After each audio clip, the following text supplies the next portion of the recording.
וקורא עונג שבת.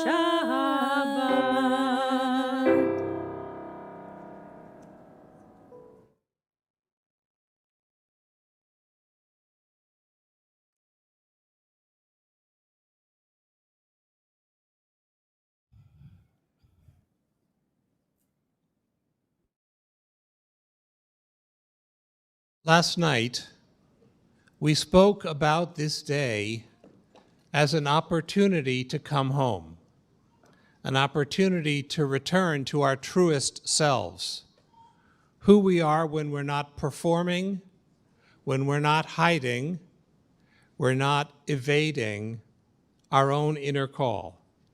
What does it mean to be ourselves? And I want to continue with that, to speak about this challenging time that we're in as one that makes that task all the more vital, all the more necessary.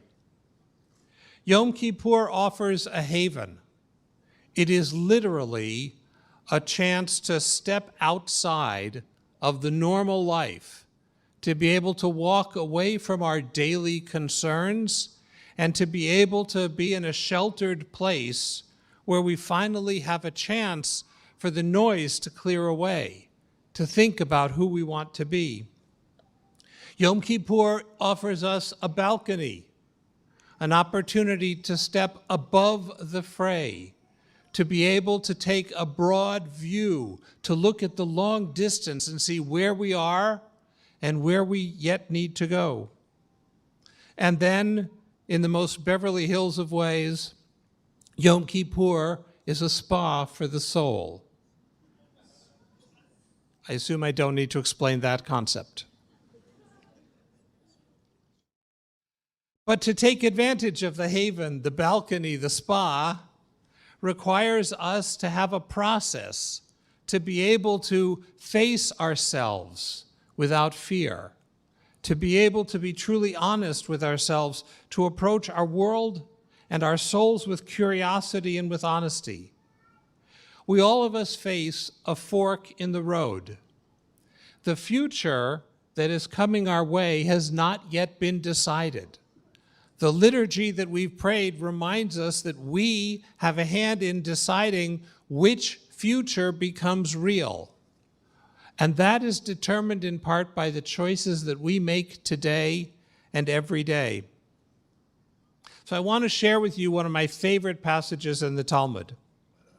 The Talmud in Masechet Shabbat, the volume of the Talmud that deals with the issue of the Sabbath day, how appropriate that today is a Sabbath and a Yom Kippur. Rava points out that in the world to come, when we stand before the throne, we will be asked 5 questions. Amar Rava, B'sha'a shemachnisin adam ladin, omrim lo, 1. Nasata v'natata be'emunah. Have you conducted your business faithfully? 2. Kavata itim l'Torah. Have you set aside regular time for Torah? 3. Asakta befria urvia. Have you engaged in procreation? 4. Tzipita lishua. Have you imagined or awaited salvation? And then 5. Pipalta bahochma. Hevanta davar mitoch davar. Did you engage in the pursuit of wisdom, distinguishing one matter from another? I think all 5 of these questions offer us a key to unlock aspects of ourselves and aspects of our life. So I'm going to dig into each of them in a moment. That first of them, that first deep dive, did you conduct your business faithfully? Nasata v'natata be'emunah. Now on the pshat level, on the surface, that's important. We all spend a good deal of time making a living, supporting our families and ourselves, making our way in the world. Did you do that in a way that reflects your core values? Did you conduct your business in a way that reflects Jewish values, so that it is indeed a difficult world, but we acted with honor? But I want to unpack those words a bit on a deeper level. The two words that it says, nasata v'natata, natan is to give. Did you give something? Nasa is to lift, to carry something up. Most famously in the Torah, the book of Exodus tells us that if you see the animal of your enemy fallen under a burden, you are to noseh it, you are to lift it up. Lifting up is an act of engagement and in empathy. Did you conduct your affairs in a way that was a gift to yourself and to others? Did you behave in a way that lifted the burden? And did you allow yourself to see the burden of the other as yours as well? It's a call not to see the world as radically alone, but rather to invite an ongoing engagement, an interaction, a process. Second question, kavata itim laTorah. Did you establish a fixed time for Torah? Now, what the rabbis meant by that was literally, did you make time to learn? And that's a very good question, because what I can tell you from my own life and that of my students is the desire to learn doesn't translate into much if you don't make time for it. But I also want to hold out that Torah is way more than just learning. Torah is a discipline. It's a way of holding ourselves as we go about asking the questions. The great challenge of Torah learning, unlike much of secular learning, is that it is not value neutral.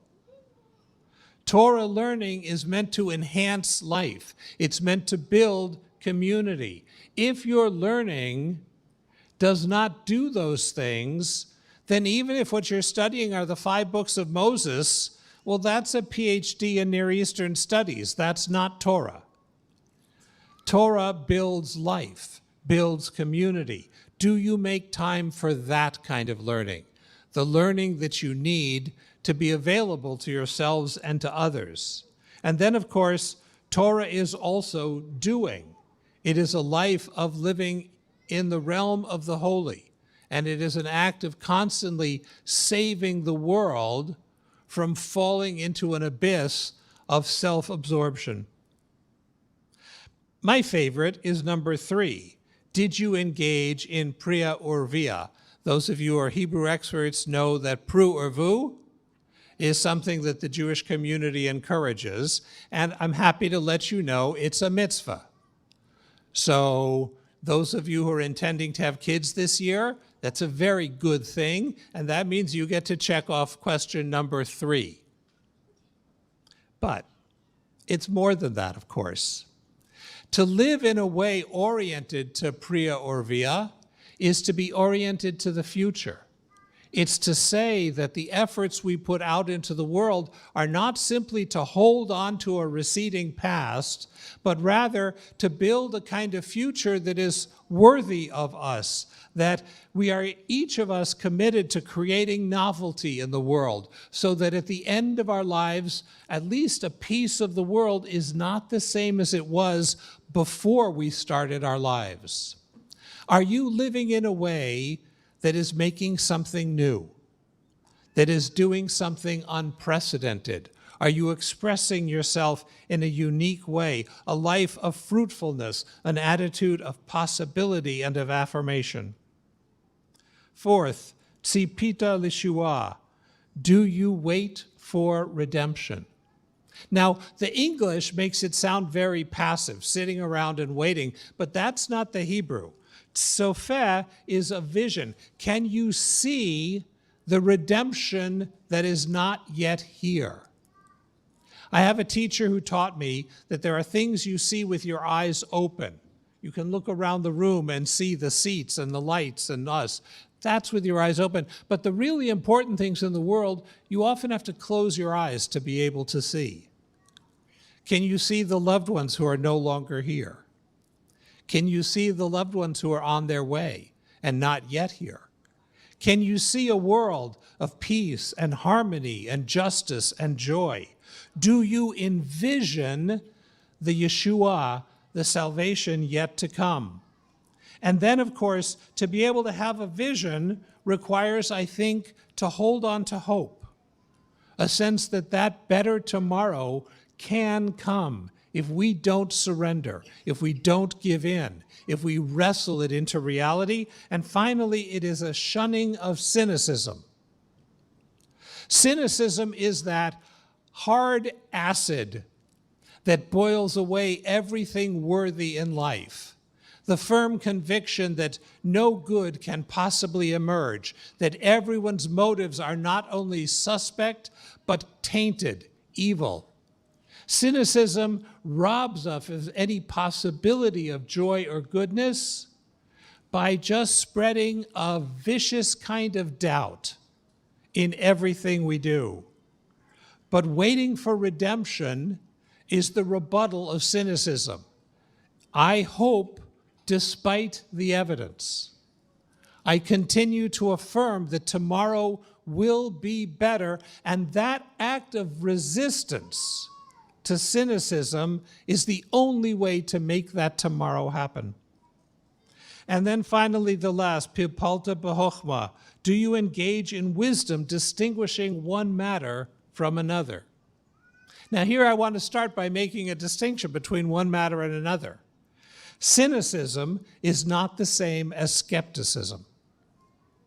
I encourage us to all be skeptics.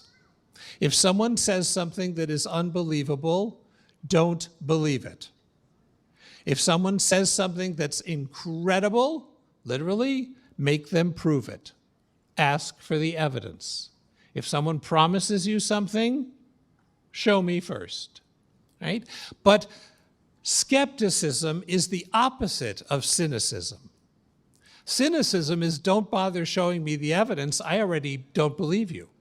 There's nothing you can say to make me imagine a better tomorrow. I've seen those promises before. But skepticism is open to the possibility, no, someone might actually have an insight right now that can get us through this. So I invite us to a robust skepticism in the service of getting rid of cynicism. But to do that is to be able to use wisdom to help make that better tomorrow. Now, I want to point out these 5 questions that the Talmud asks us. They are none of them questions you studied in Hebrew school. That, by the way, is a problem with Hebrew school and Jewish education, right? They're not questions about how long do you wait between meat and milk. They're not questions about how long your tzitzit have to be on the corners of your garments. They're not questions about do you do Mari first or you do Havdalah first tonight. Those are all lovely, very interesting rabbi kinds of questions, but the Talmud says in the world to come, no one cares. That's not what they're going to ask. They're going to want to know, do you have commitment? They want to know, have you lived wisdom? They want to know, are you oriented to a future of hope and possibility? Have you embraced skepticism in order to defeat cynicism? Do you live your life with curiosity? Are you building a world of meaning? And the time to start asking these questions is not in the next world, it's today and now. I may have told you in the past one of my favorite stories about my grandmother, my father's mother, Minna. Nana Minna was a chain smoker, and she smoked her entire adult life. One day, the story goes, she was walking down the hallway of her home, and she had one of those beautiful hallways with a big mirror and a gilt ornate frame around it, and she saw herself in the mirror with the cigarette hanging from her mouth. And she pulled herself up, and she said to that mirror, Minna, Who is the captain of your soul? And she took the cigarette, snuffed it out, and never smoked again. Who is the captain of your soul? Are you living a life of abundant curiosity, of tireless hope, of renewed engagement, of the seeking of the kind of wisdom that will make our lives not only bearable, but glorious? Who is the captain of your soul? Shabbat Shalom.